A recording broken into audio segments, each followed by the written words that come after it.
राधे कृष्ण सभी को। मैं हूं शुभम और स्वागत करती हूं आपका सनातन स्टोरीज चैनल पर। जिसने चैनल को अभी तक सब्सक्राइब नहीं किया है प्लीज़ चैनल को सब्सक्राइब कर लेना और नई वीडियो की नोटिफिकेशन के लिए बेल आइकन को जरूर प्रेस करना।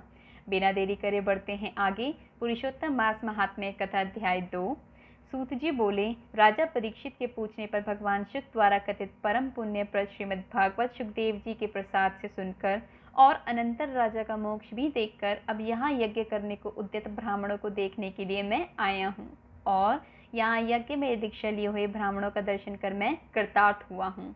ऋषि बोले, हे साधो, अन्य विषयों की बातों को त्याग कर भगवान कृष्ण द्वापायन के प्रसाद से उनके मुख से जो आपने सुना है वही अपूर्व विषय हे सेतु आप हम लोगों से कहिए। हे महाभाग, संसार में जिससे परे कोई सार नहीं है, ऐसी मन को प्रसन्न करने वाली और जो सुधा से भी अधिकतर हितकर है, ऐसी पुण्य कथा हम लोगों को सुनाइए। सूत जी बोले, विलोम, ब्राह्मण के चरु में क्षत्रिय का चरु मिल जाने से उत्पन्न होने पर भी मैं धन्य हूँ। जो श्रेष्ठ पुरुष भी आप लोग मुझसे पूछ रहे हैं, भगवान व्यास के मुख से जो मैंने सुना है वह यथा ज्ञान मैं कहता हूँ।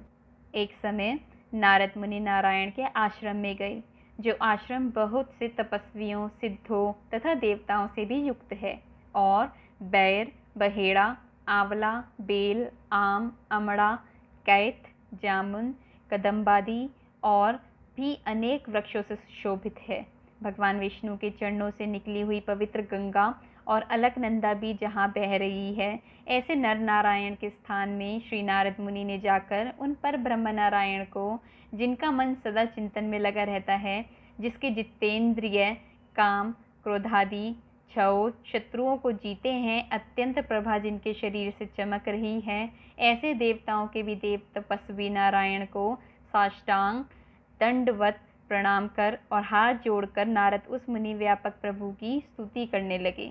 नारद जी बोले, हे देव देव, हे जगन्नाथ, हे कृपा सागर सतपते, आप सत्य व्रत हो, त्रिसत्य हो, सत्य आत्मा हो और सत्य संभव हो। हे सत्य योने, आपका नमस्कार है। मैं आपकी शरण में आया हूँ।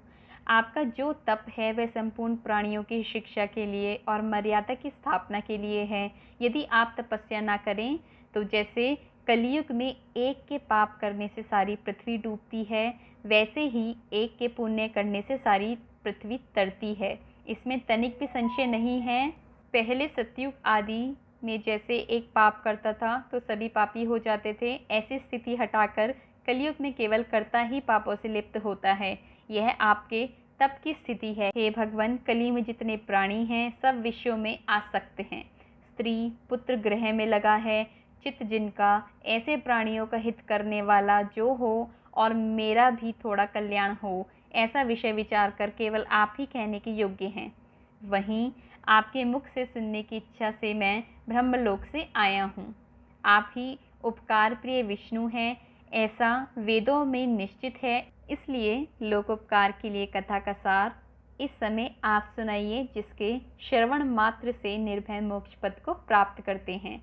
इस प्रकार नारद जी का वचन सुन भगवान ऋषि आनंद से खिलखिला उठे और भुवन को पवित्र करने वाली पुण्य कथा आरंभ की। श्री नारायण बोले, हे नारद, गोपों की स्त्रियों के मुख कमल के भ्रमर, रास के ईश्वर, रसिकों के आभरण, वृंदावन बिहारी, व्रज के पति आदि पुरुष भगवान की पुण्य कथा को कहता हूँ, जो निमेष मात्र समय में जगत को उत्पन्न करने वाले हैं। उनके कर्मों को हे वत्स इस पृथ्वी पर कौन वर्णन कर सकता है।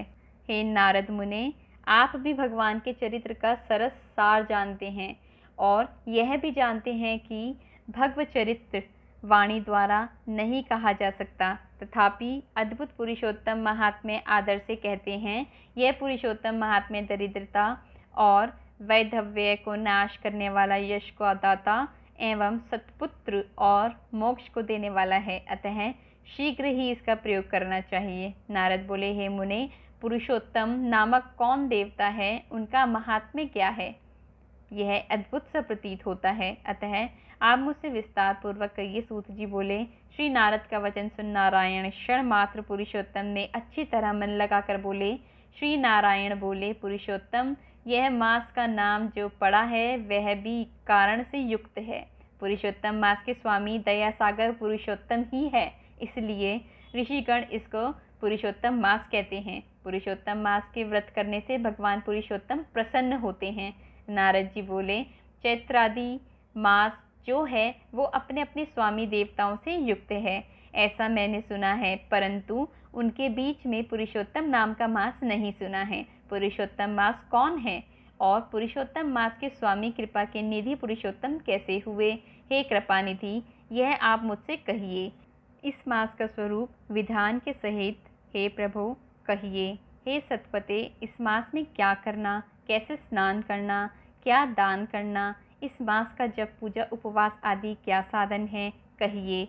इस मास के विधान से कौन देवता प्रसन्न होते हैं और क्या फल देते हैं, इसके अतिरिक्त और जो कुछ भी तथ्य हो वह हे तपोधन कहिए। साधु दीनों के ऊपर कृपा करने वाले होते हैं, वे बिना पूछे कृपा करके सदुपदेश दिया करते हैं। इस पृथ्वी पर जो मनुष्य दूसरों के भाग्य के अनुवृत्ति दरिद्रता से पीड़ित, नित्य रोगी रहने वाले, पुत्र चाहने वाले, जड़, गूंगे, ऊपर से अपने को बड़े धार्मिक दर्शाने वाले, विद्या विहीन, मलिन वस्त्रों को धारण करने वाले, नास्तिक, नीच, जर्जर, दासव्रती करने वाले, आशा जिनकी नष्ट हो गई है, संकल्प जिनके भग्न हो गए हैं, तत्व जिनके क्षीण हो गए हैं, कुरूपी, रोगी, कुष्ठी, टेढ़े मेढ़े अंग वाले, अंधे, इष्ट वियोग, मित्र वियोग, स्त्री वियोग, माता पिता विहीन, शोक, दुख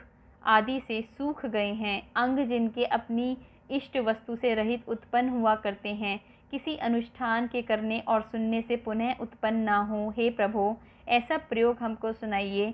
वैधव्य, वंध्यादोष, अंगहीनता, दुष्ट व्याधियाँ, रक्तपित्त आदि, मिर्गी, राज्यशामिदी जो दोष हैं, इन दोषों से दुखित मनुष्य को देखकर हे जगन्नाथ मैं दुखी हूँ, अतः मेरे ऊपर दया करके हे ब्राह्मण मेरे मन को प्रसन्न करने वाले विषय को विस्तार से कहिए।